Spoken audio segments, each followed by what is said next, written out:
ఓం శ్రీ కనకదుర్గా దేవి దత్తాత్రేయ, నేను ట్రస్టీ గారితో మాట్లాడొస్తాను. త్వరగా నైవేద్యం పెట్టేసి మేయర్ గారింటికి ప్రసాదం పట్టుకెళ్ళాలి. నేను వేద పాఠశాలకు వెళ్ళాలి, తొందరగా రండి. అవన్నీ తర్వాత, అమ్మవారికి నైవేద్యం పెట్టాకే వెళ్ళు. నేను ట్రస్టీ గారితో ప్లేట్ల కలెక్షన్ గురించి మాట్లాడి వెంటనే వచ్చేస్తాను. ఎక్కువ మంత్రాలు చదవకుండా త్వరగా కానీ పులిహోర పై నుండి జీడిపప్పు కదలకుండా నైవేద్యం పెట్టు. తినమ్మా తిను.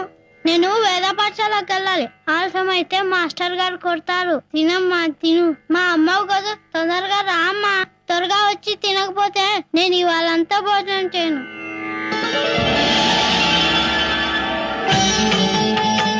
తినమ్మా, చల్లారకుండా తిను.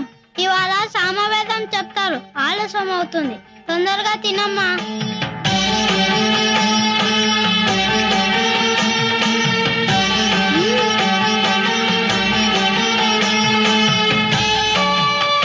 బాగుందా?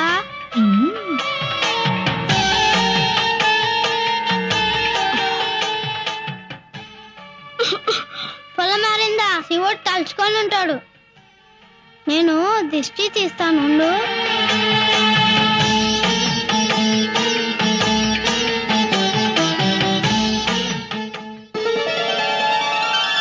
ఆలస్యం అయిపోతుంది, అవతల ప్రసాదం తీసుకెళ్ళాలి. ప్రసాదం ఎదురా? దుర్గమ్మ తినేసింది. విగ్రహం ప్రసాదం తింటమేంట్రా?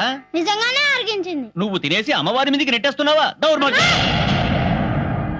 ఏంటమ్మా అలా నవ్వుతూ చూస్తున్నావు? కొడుతుంటే తిన్నానని చెప్పు. నువ్వు నెక్కేసి బొమ్మనేంట్రా సాక్ష్యానికి పిలుస్తున్నావు? మాట్లాడవా? తిన్నానని చెప్పు. తిన్నానని చెప్పు. నేను తినేసా అంటున్నారు, నువ్వు తిన్నావని చెప్పు. నువ్వు వచ్చి చెప్పకపోతే నేను వేదం మానేసి జంజం తీసేస్తాను.